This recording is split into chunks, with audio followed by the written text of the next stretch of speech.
scared.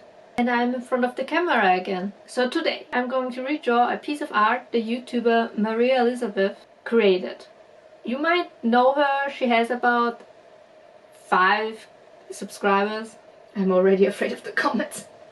MORIAH has a series where she draws art prompts in a self-published arts and craft book called Create This Book, and it's entertaining to say at least. I find myself crackling up constantly when she uploads the episode.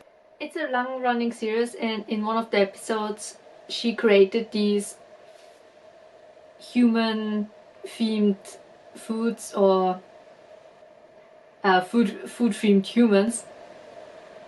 I don't know which, we discuss this later, and I absolutely fell in love with them. So much in fact that I wanted to draw fan art of them. Oh, and on a side note, this is no way of me saying that the characters or the figures that she created should look like this, or is it any kind of a form of criticism or something. It's just my pure love and appreciation for her craft. So before I bore you any longer, let's concentrate on what's actually happening in the background. I already drew everything. I only need to color it in. Why would I do such a thing? It's because while doing anything that is not coloring, my nose is like glued to the paper and you would see like nothing. Maybe I can change that in the future. With your help, when you like and subscribe, and maybe even share this video with a friend. Or maybe even MORIAH, but I doubt she will see it. I always start with the skin tones. Blocking these colors out helps me a lot with any color that I add in the future and to which intensity. If you want to know any brands of my paints, brushes or papers, I always list them in the description. However, it could be that a few of them won't be on Amazon because they were made by local brands or whatnot, but they usually have an online shop that you can check out. So what are these characters MORIAH drew? We have a strawberry girl, a hot s'mores girl, a cotton candy one, and... oh wait, actually the rainbow girl is not a food. So the weather witch. Just joking, I know she is Skittles themed.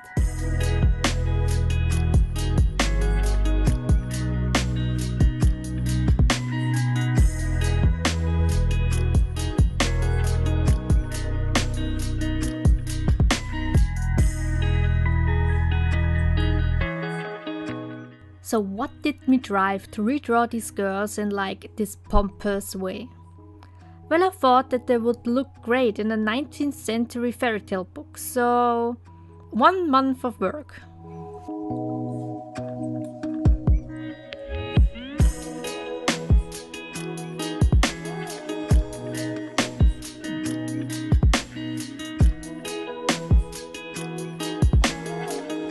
Now that I colored them in, I realized that I made the strawberry girl more younger looking and this s'mores girl way older. Why? I also ask myself, are these girls who dressed up in food-themed clothes or foods that become sentient girls? Maybe that explains why the strawberry girl looks so much younger to me, because strawberries don't live that long and die within 1 day of picking. But for real, we need answers.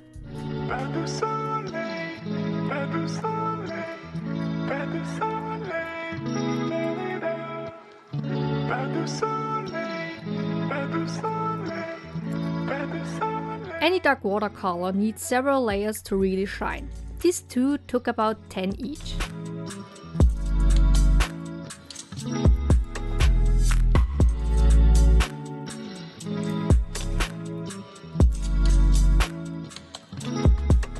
I actually don't know what this is. The hot s'mores. This is one of these things that don't exist where I live and only ever saw in American cartoons. Is it hot marshmallows between 2 cookies? What?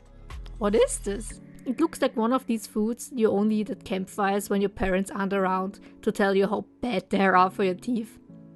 Thinking of campfires, I just recently ate my first marshmallow. Yeah, I know, weird to hear.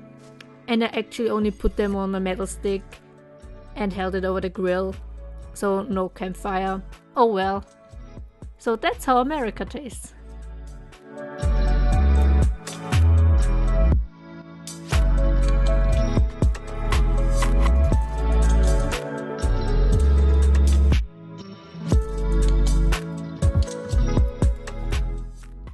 drawing anything with watercolor paint, you have to be wary on how much the paper absorbs the paint and pigment of the color. Once it reached its point, the water starts to eat away the pigment and creates burn-like marks. It almost happened to me with the Candy Cotton's girl forehead.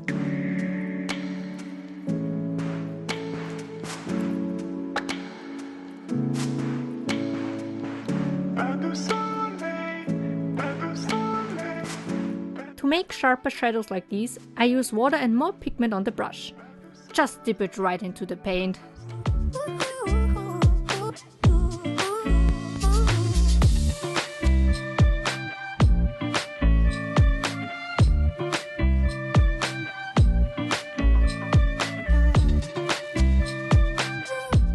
The hair of the strawberry girl is only now pink. Watch me change them 3 times because I wanted to give them more depth later on. So in the original version, the girl wore a dress or a top made out of strawberry leaves. But since my girl doesn't really wear clothes, she's just standing right in the middle of a strawberry field. She's either extremely small or these leaves are exceptionally big, but either way she almost gets swallowed by them.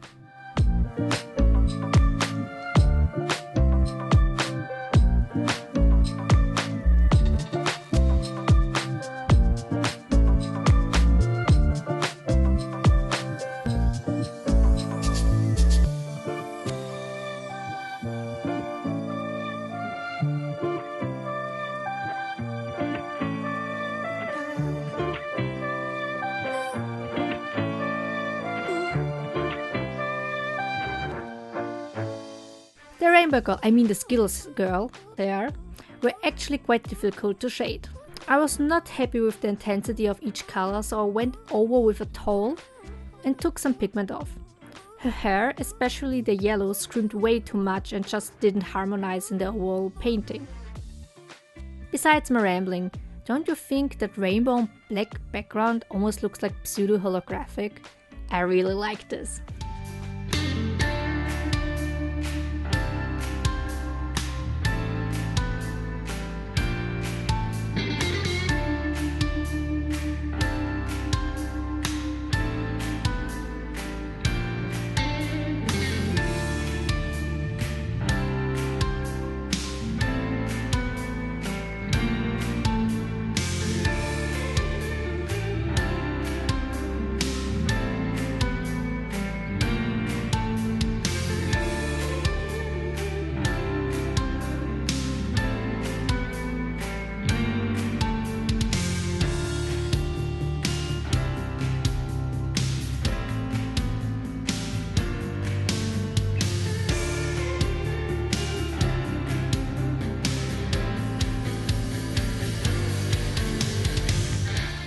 So the cotton candy girl. In my mind I invented a way how cotton candy could naturally grow, like ready to be eaten from the vine. Since all the other girls have a plant or something other from nature around them, I invented some kind of sunflower that instead of seeds grows cotton candy, like a white dandelion, but as a sunflower.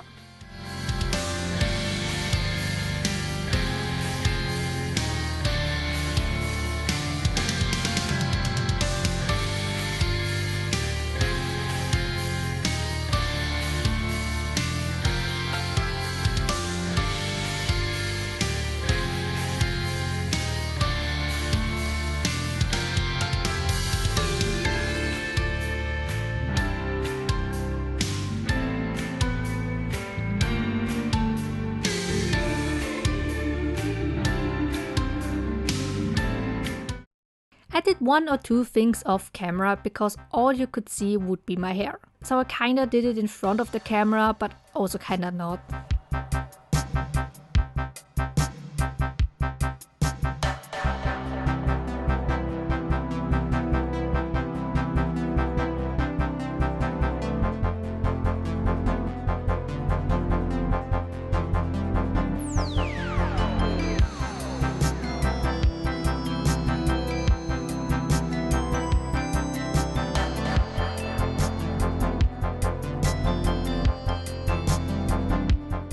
I some sort of neglected the s'mores girl until now, but now I start coloring her tree in. The tree is the same invention as the cotton candy girl. A tree instead of apples grows ready to eat hot marshmallows and s'mores.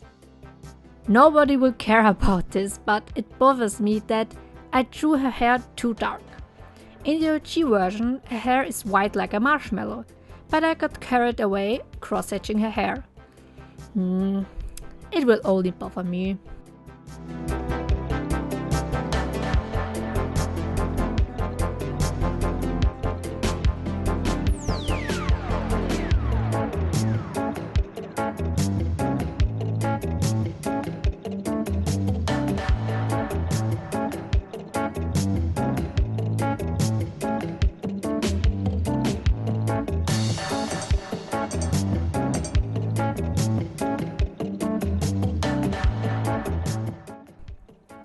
So I decided to give her gloves. I don't know why, but she looks cute with them. I don't know how effective they are when she picks the sticky marshmallows, but she can do it.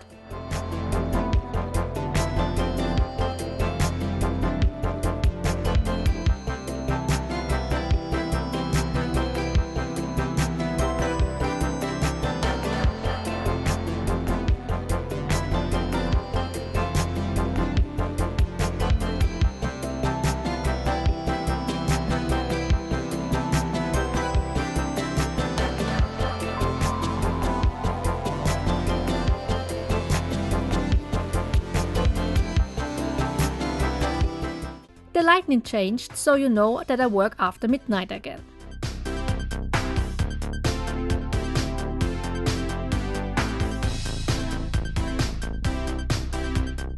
I was still not satisfied with her hair, so I went in with gouache and gave it more dimension.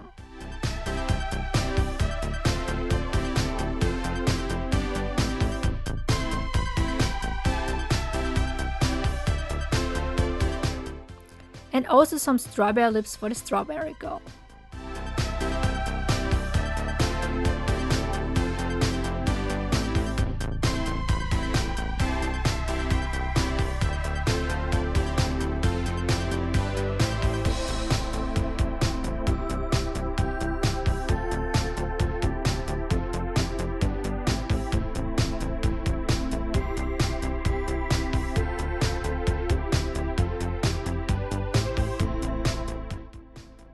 You don't know how difficult these leaves were. I don't even want to remember.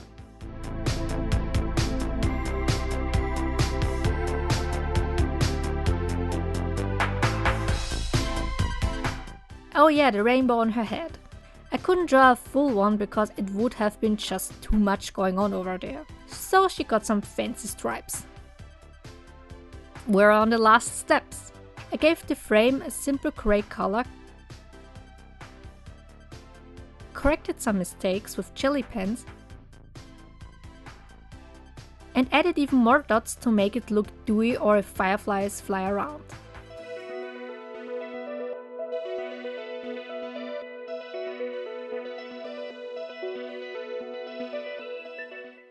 From this simple black and white line art to this fully colored fairy tale book illustration. What would the story be about? About a quest for food? The existential crisis of the short life of the strawberry girl? On how unpractical the s'mores girl's gloves are? Who knows? Write down in the comments what you imagine their maybe not so fairy tale story would be about. I hope you liked the video. If this made you laugh or even smile, or made you feel something, like and subscribe for more. Ciao ciao!